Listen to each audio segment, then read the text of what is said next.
My beloved, stop whatever you are doing right now and listen to me carefully. Put the phone down for a moment. Pause the scrolling. Step away from the noise in your head. Take one slow breath, because what I'm about to remind you of, you've been forgetting. My beloved, no one can harm you after this. Not because people will suddenly become nicer. Not because social media will stop comparing you.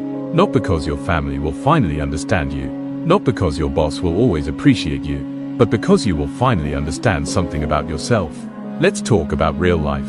The kind where you wake up, check your phone, and your mood changes in 5 seconds.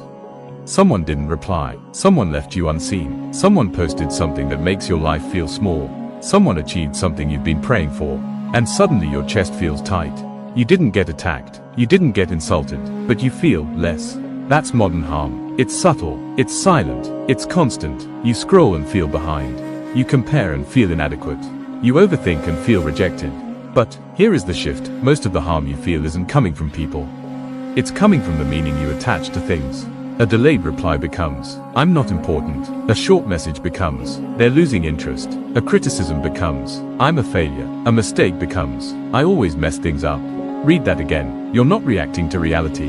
You're reacting to your interpretation of reality. And interpretations can change. Let's be honest. You've survived worse than what you're anxious about right now. Remember that job rejection that made you question everything? You're still here. Remember that relationship that ended and you thought you'd never be okay again?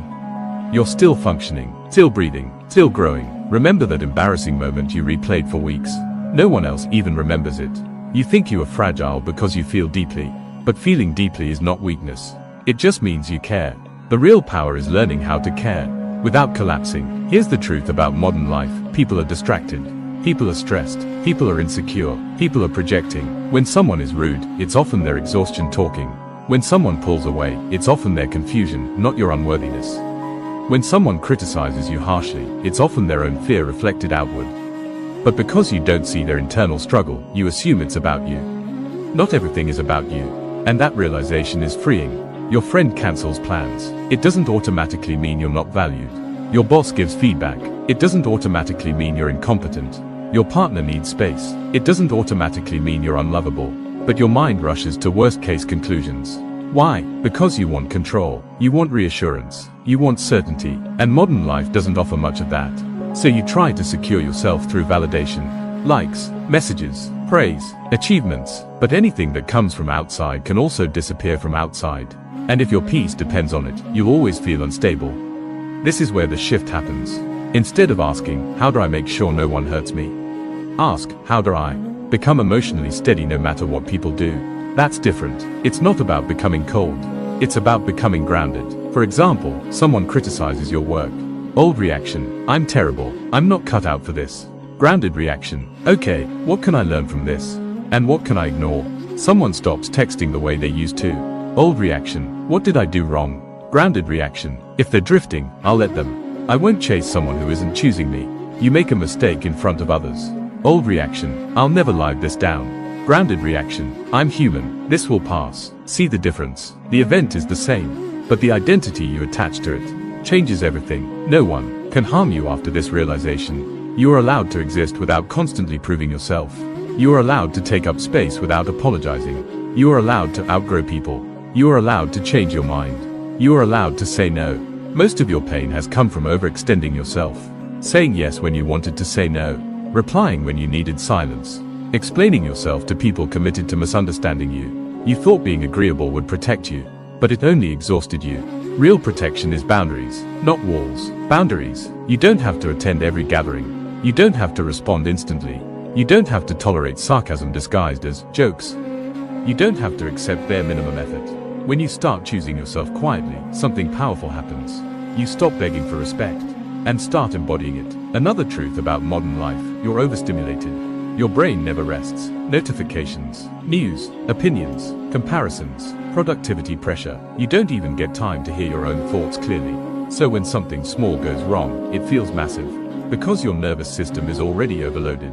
Sometimes the reason you feel hurt isn't because the situation is huge. It's because you're exhausted, sleep deprived, overthinking, overworking, overgiving, and then someone says one small thing and you break. Not because you're weak, because you're depleted. Take care of your body. Limit your digital noise. Protect your mornings. Guard your energy. Half of emotional strength is physical regulation. Drink water, sleep properly, move your body, then time offline. You cannot expect emotional resilience from a constantly drained system. Now let's talk about rejection. Rejection feels like harm because it hits your ego. But what is rejection, really? It's misalignment, a job that didn't see your value, a person who didn't match your energy, an opportunity that wasn't meant for your timing. Rejection is not a verdict on your worth, it's redirection. But in the moment, your mind makes it personal. They didn't choose me. But ask yourself, would you rather be chosen out of convenience or valued for who you truly are? You don't want forced spaces. You want aligned ones. That takes patience. And yes, patience feels uncomfortable. But discomfort is not destruction. It's growth happening. The day you stop tying your self-worth to outcomes, your life becomes lighter. Didn't get the promotion? Okay, improve. Apply elsewhere. Grow. Someone ghosted you. Okay, they filtered themselves out. Friend group changed. Okay, you're evolving. Life is not attacking you. It's refining you. And here's something deeply important. You cannot stop people from misunderstanding you. But you can stop over-explaining yourself to earn approval. Not everyone will see your heart. Not everyone will see your effort. Not everyone will understand your vision. That doesn't mean you shrink. It means you continue. Silently, steadily, with self-trust. Self-trust is the ultimate protection. When you trust yourself, criticism doesn't crush you. When you trust yourself, loneliness doesn't terrify you. When you trust yourself, uncertainty doesn't paralyze you. Because even if everything shifts externally, you know you won't abandon yourself. That's the key. No one can harm you after this. You decide you will not turn against yourself anymore. No more self-insults. No more, I'm so stupid. No more replaying your flaws louder than your strengths. If someone criticizes you and you join them in attacking yourself, that's double harm. But if someone criticizes you and you remain balanced, the harm stops with them. You don't absorb it, you evaluate it. Keep what's useful, release what's projection. You are not required to carry other people's unresolved emotions. You are not required to meet every expectation. You are not required to live at a pace that destroys your peace. Modern life will always be fast, but you don't have to be chaotic inside. Slow down your reactions. Pause before responding. Breathe before assuming. Question your first emotional conclusion. Most of your peace will return through small daily awareness. And one day, you'll notice something. Things that used to ruin your week now barely disturb your hour. Comments that once made you spiral now barely stick. People who once intimidated you now seem ordinary. Why? Because you stopped outsourcing your stability. And once your stability comes from within, no one can harm you the way they used to. They can inconvenience you, they can disappoint you, they can even walk away, but they cannot shake your identity. You are not your last mistake. You are not someone's temporary opinion. You are not your current situation. You are someone learning, adjusting, becoming wiser, every single day. And that version of you, that version is stronger than you think. So walk into tomorrow differently. Not defensive, not closed off, just grounded. Grounded in this truth. People will behave according to their awareness. Life will unfold according to timing. And you will respond according to your growth. And once you respond from growth instead of fear, no one can harm you after this.